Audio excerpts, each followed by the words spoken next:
हो भैया भौजी लेला हरियर हरियर सब्जिया आइल बानी तोहरे दुआरिया। हो आइल बानी तोहरे दुआरिया। डिस्क्लेमर डिस्क्लेमर डिस्क्लेमर इस वीडियो में जो दिखाया गया है या इस्तेमाल किया गया है वो सच नहीं है और वास्तविकता से मेल नहीं खाता। यह वीडियो केवल हंसी के उद्देश्य से बनाया गया है, तो कोई भी इस वीडियो को अपने दिल पर ना ले। इस वीडियो को हंसी और हंसाने के उद्देश्य से देखें। अरे यो भैया भौजिया गलवा के साड़ी सब्जी वाला कने बानी घर से बाहर निकलिया गलवा के साड़ी सब्जी वाला हरा हरा सब्जी वाला।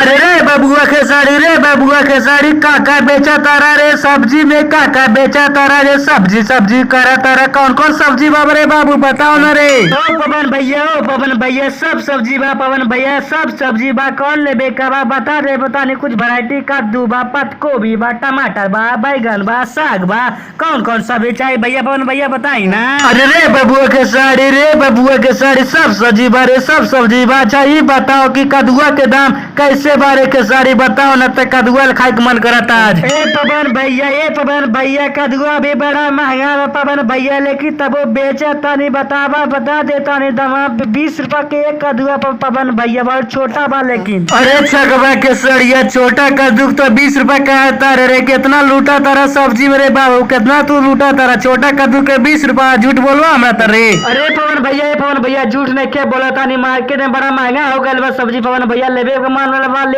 ले ला जोधी भौजी तो जाके मार बाबा समझला कि ना ज्यादा बकैदी नहीं चाटा सब्जी लेबे में गाल फटा था तोरा स्टार कहा बता तू लोग। अरे सर्व मसूरिया छकवा साला औकात देखा दे रे छक्का कहीं का देखा दे औकात रे ला ला ला साला 30 रुपया देवा तानी तोरा कद्दुआ के ला साला पूरा ठेलबा तो खरीद ले।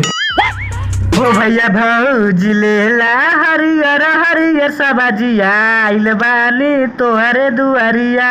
हो आइल बानी तोहरे दुआरिया।